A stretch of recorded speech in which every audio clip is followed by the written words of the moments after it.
دعا مومن کا ہتھیار ہے، کافر کے پاس یہ ہتھیار نہیں ہے۔ مومن جب اپنے مالک کے حضور دعا مانگتا ہے نا، دنیا میں آپ کسی سے زیادہ مانگیں تو وہ ناراض ہو جاتا ہے۔ وہ کہتا ہے بھائی تو نے تو کام بنا لیا ہے، کل بھی دیا تھا، پرسوں بھی دیا تھا، روز روز تجھے کون دے؟ میرے نبی پاک علیہ السلام نے فرمایا جو اپنے رب سے زیادہ مانگتا ہے رب اس سے زیادہ راضی ہوتا ہے، زیادہ راضی ہوتا ہے۔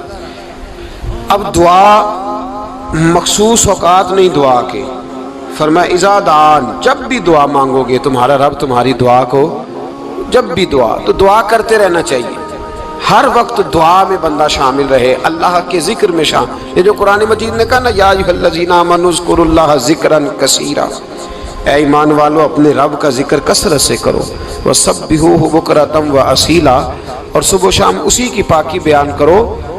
تو اس سے مراد یہ نہیں ہے کہ تسبیح لے کے سارا دن مسجد میں بیٹھے رہو اور کام کوئی نہ کرو، بلکہ اس کا مطلب یہ ہے کہ روٹی شروع کرو تو اللہ کے نام سے، اختتام کرو تو اللہ کے نام، سو جاؤ تو رب کا نام لے کے، سویرے اٹھو تو اللہ کا نام لے کے، جب تمہیں کوئی چیز اچھی لگے تو ماشاءاللہ کہو، جب کوئی مصیبت آئے تو کہو انا للہ و انا الیہ راجعون۔ تو سارا دن اللہ کا ذکر جاری رہے گا۔ نبی پاک صلی اللہ علیہ وسلم نے مسلمان کو ایک دوسرے سے ملنے کا طریقہ بتایا۔ مصیبت آئے تو کیا کہنا ہے؟ صرف فوتگی پہ نہیں کہنا، اس کی وضاحت کر دوں۔ کوئی بھی الذین اذا اصابتہم مصیبہ، جب بھی کوئی مصیبت آئے، اللہ کے بندے کہتے ہیں ہم اللہ کی طرف سے آئے ہیں اور اللہ کی طرف ہی ہم نے لوٹ جانا۔ تو میرے عزیز ہر وقت اللہ کا ذکر جاری رہے گا، ہر وقت زبان پہ رب کریم کا۔ دیکھیں نا نبی پاک علیہ السلام نے ہمیں ملاقات کا طریقہ بتایا۔ ایک صحابی آئے تو انہوں نے آ کے کہا السلام علیکم، نبی پاک علیہ السلام نے فرمایا رب تعالیٰ نے اسے 10 نیکیاں عطا فرمائی ہیں۔ دوسرے آئے تو انہوں نے کہا السلام علیکم ورحمۃ اللہ، تو محبوب فرمانے لگے، امام بہقی نے اس کو لکھا ہے، محبوب فرمانے لگے رب کریم نے اسے 20 نیکیاں عطا فرمائی۔ ایک اور آئے، عرض کیا السلام علیکم ورحمۃ اللہ وبرکاتہ، محبوب فرمانے لگے اللہ نے اسے 30 نیکیاں عطا فرمائی۔ اچھا اس کا مطلب کیا ہے؟ السلام علیکم، تم پر سلامتی ہو، سادہ ترجمہ یہ ہے کہ تم سلامت رہو، تم سلامت رہو، ورحمۃ اللہ وبرکاتہ، تم پر اللہ کی رحمت بھی ہو اور اس کی برکتیں بھی ہو۔ وہ کیا کہتا ہے؟ وہ کہتا ہے وعلیکم السلام، تم پر بھی سلامتی ہو، ورحمۃ اللہ وبرکاتہ، اللہ کی رحمت ہو اور اس کی۔ یہ جو مسنون دعائیں ہیں نا جو حضور نے ہمیں دعائیں سکھائیں ہر موقع پہ، ان کا کمال دیکھیے۔ اب ایک مسلمان نے آتے کہا السلام علیکم، اس کا مطلب کیا ہے؟ تم پر۔ اب وہ جھگڑا کرے گا اسے مارے گا، اس کا مال چھینے گا؟ اس نے تو آتے ہی کہا ہے تم پر سلامتی ہو۔ تو جو سلامتی کی دعا دینے والے ہیں وہ جیب تھوڑی کاٹیں گے، وہ غبن تھوڑی کریں گے، ڈاکہ تھوڑا ڈالیں گے۔ اسلام نے لفظ ہی وہ سکھایا ہے کہ فرمایا جب تم نے ملنا ہے تو تم نے دعائیں کرنی ہیں ایک دوسرے کے لیے۔ اب ہمارے ہاں نئے نئے لفظ آ گئے، ٹیلی فون اٹھایا تو کہا ہیلو، اس کا کیا ترجمہ ہے؟ کون ہے؟ اس کا کیا ترجمہ ہے؟ جی جناب، اس کا کیا مطلب؟ ہم نے دیکھا بڑے بڑے سمجھدار لوگ السلام علیکم کی بجائے کہتے ہیں کیا حال ہے؟ بھئی کیا عجیب بات ہے، بھئی کیا حال ہے کا کیا مطلب ہوا؟ وہ بعد میں کرنے کی بات ہے۔ اور کچھ تھوڑا سا جو ادیب ہیں، جو بیچارے حروف کے پیچ و تاب میں رہتے ہیں، وہ کہتے ہیں آداب عرض ہے۔ وہ کیا ہوتا ہے جی؟ اسلام نے دعا سکھائی ہے السلام علیکم، یہ کتنی خوبصورت دعا ہے۔ جب آپ گھر کے اندر داخل ہوئے تو آپ نے دعا دی السلام علیکم، یہ دعا دی آپ۔ ایک صحابی حاضر خدمت ہوئے، عرض کی یا رسول اللہ صلی اللہ علیہ وسلم میرے گھر میں غربت رہتی ہے، کیا کروں؟ نبی پاک علیہ السلام نے فرمایا جب بھی گھر جایا کرنا گھر والوں سے سلام لیا کر، گھر والوں سے کیا کہا کر؟ السلام علیکم، جب بھی گھر جائے۔ یعنی گھر آیا، اب گھر والوں نے بتایا کہ ماچس کی ڈبیا تو لے آؤ۔ اب یہ دکان کونے پہ تھی گھر والے پہ، وہاں سے ماچس کی ڈبیا لے کے واپس گیا تو کہنے لگا السلام علیکم۔ پھر گھر والوں نے کہا ہو بتانا یاد ہی نہیں رہا، چینی بھی ختم ہو گئی ہے۔ تو یہ پھر گیا چینی لینے، لوٹ کے آیا تو کیا کہا؟ جب اللہ چاہتا ہے تو کہے، جب اللہ کے رسول چاہتے ہیں تو کہے۔ اس کا ترجمہ یہ ہے کہ تو سلام لے. اللہ رسول چاہ رہے ہیں کہ تو سلام لے تاکہ تیرے گھر میں سلامتیاں ڈال دی جائیں. تو فرمایا سلام لینی ہے تو نے، اور ساتھ تو نے اس طرح کرنا ہے کہ 3 دفعہ سورۃ اخلاص کو پڑھنا ہے. امام قرطبی نے اس کو لکھا ہے. اس نے کہا حضور غربت بڑی ہے. غربت بڑی ہے تو کہ وظیفہ بتائیں. فرمایا جب بھی گھر جاؤ سلام لو اور 3 دفعہ سورۃ اخلاص پڑھو. وہ صحابی کہتے ہیں میں پکا ہو گیا. اب وہ کچھ دنوں کے بعد، کچھ عرصے کے بعد، کچھ مہینوں کے بعد واپس آئے تو صحابہ کرام علیہم رضوان فرماتے ہماری خواہش تھی کہ یہ کچھ بیان کرے، اب بتائے جو وظیفہ لے کے گیا تھا اس کا رزلٹ کیا نکلا. کہتے اس نے بڑی حیرت انگیز بات کی. حیرت انگیز عجیب انداز میں. کچھ لوگوں کا دل ہوتا ہے نا کہ مجھے ملے میرے پڑوسی کو نہ ملے، اور کچھ کا دل ہوتا ہے یار مجھے بھی ملا ہے اور الحمدللہ میرے پڑوسی کو ملا ہے. تو صحابی جب حاضر ہوئے تو صحابہ کہتے ہیں ہمیں تجسس تھا کہ یہ کچھ بتائیں. تو حضور نے فرمایا کیا حال ہے تیرا؟ کہا یا رسول اللہ کمال ہی ہو گئی ہے حضور، میں جب بھی گھر جاتا ہوں سلام لیتا ہوں اور 3 دفعہ سورۃ اخلاص پڑھتا ہوں. میں تو امیر ہو ہی گیا ہوں، میرے تو ہمسائے بھی امیر ہو گئے. کتنا پیارا ہے یہ جملہ، کتنا حسن ہے.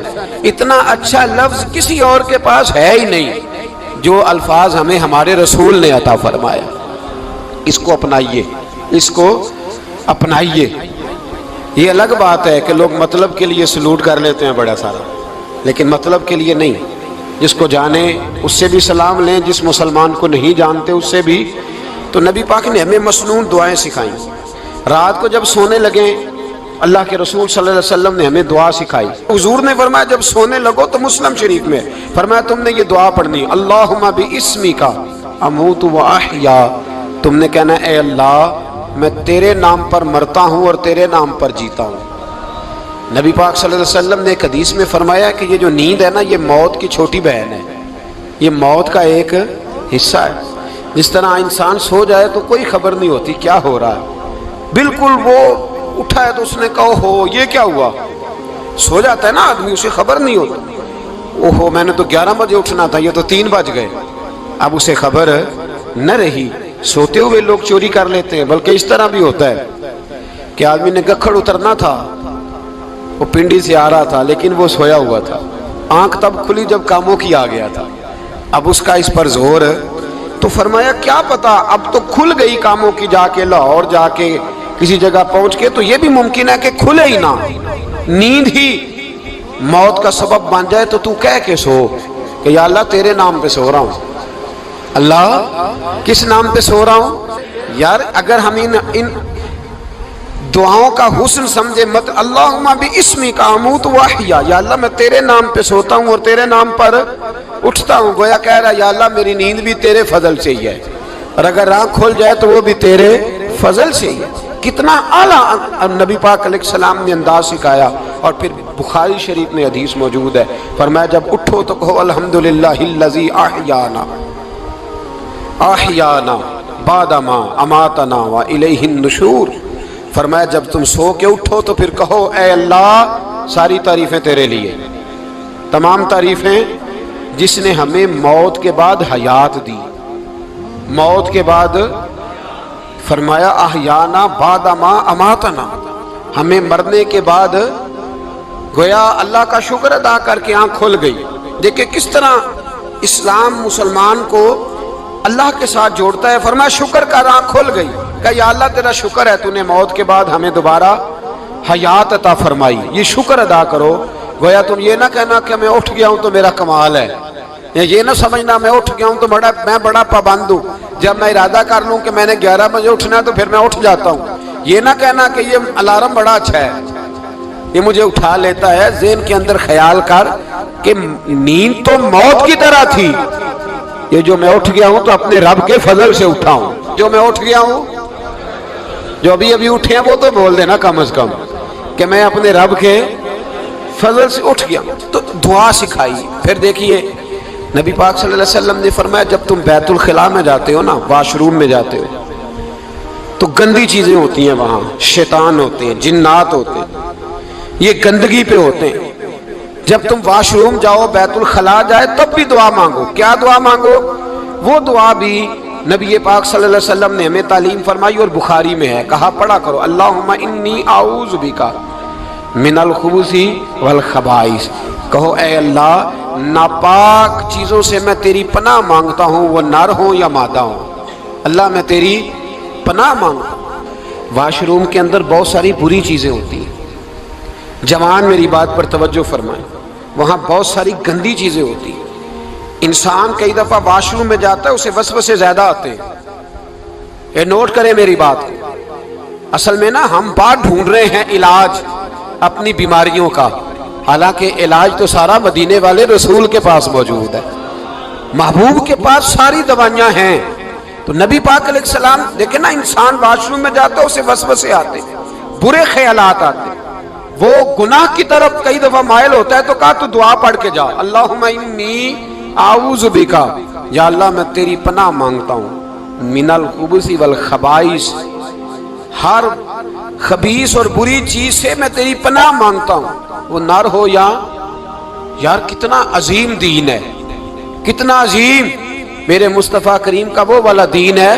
اصل میں اللہ کرے بی اے پاس بچے کو بیت الخلاء کی دعا بھی یاد ہو جائے، ایسے یاد ہو جائے، اور اس کے ماں باپ سمجھ لیں کہ جوان ہو گیا ہے، تو اب ہو سکتا ہے اس کی طرف شیطان حملہ زیادہ کرے، اسے خراب کرنے کی کوشش کرے، تو لہٰذا اسے دعا سکھائی جائے تاکہ اس کو پہلے سے پتا ہو کہ میں نے اس بے ایمان سے بچنا کس طرح سے۔ اب آپ دیکھیے نبی پاک علیہ السلام نے ہمیں دعا سکھائی، مصنف ابن ابی شیبہ میں۔ کون سی دعا؟ واش روم سے نکلنے کی۔ اللہ اکبر، بڑی زبردست دعا ہے، بڑی زبردست۔ آپ یقین کریں اس ایک ایک دعا پر ایک ایک پورا بیان ہو سکتا ہے، ایک ایک۔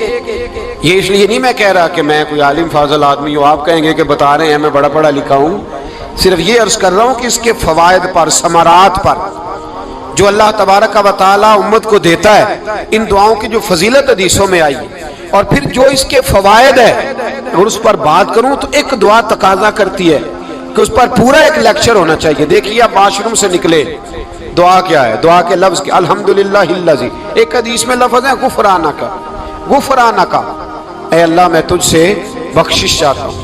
اور جو مشہور اور معروف ہے مصنف ابن ابی شیبہ کی روایت، فرمایا الحمدللہ الذی اذھب عنی العذا وعافانی، فرمایا اے اللہ تیرا شکر ہے۔ واش روم سے نکلا ہے تو کہہ رہا ہے یا اللہ تیرا شکر ہے، تو نے مجھ سے اذیت دور کی، وعافانی، اور تو نے مجھے عافیت عطا کر دی، اذیت دور کر دی اور عافیت۔ بولیے، واش روم سے نکلا ہے تو کیا کہتا ہے؟ یا اللہ تیرا شکر ہے، تو نے مجھ سے اذیت دور کر دی اور مجھے عافیت۔ ڈاکٹر حکیم ہومیوپیتھک ایک چیز پر متفق کم ہوتے ہیں، پتہ ہے نا آپ کو، لیکن اس بات پر سب کا اتفاق ہے کہ اگر کسی کو قبض ہو جائے نا تو شاید 70 یا 72 بیماریاں لگ جاتی ہیں اس کو۔ اور جب آدمی کو قبض ہوتی ہے نا، پیٹ کے اندر فضلہ جم جاتا ہے، خارج نہیں ہوتا، اس کو اعصاب کی بیماری ہوتی ہے، اس کے ذہن پر اثر ہوتا ہے اس چیز کا۔ آپ یہ مت سمجھیں کہ کھانا کھانا ہی ایک کمال ہے، اللہ نے یہ بھی نعمت بنائی ہے کہ کھانا جب خارج ہوتا ہے تو وہ بھی اللہ کا بہت بڑا احسان ہے۔ تو فرمایا تو سمجھا ہی نہیں، اگر تجھے قبض ہو جاتی، تیرے پیٹ کے اندر وہ چیز جم جاتی، تیرے لیے کتنی تکلیف کا باعث تھی۔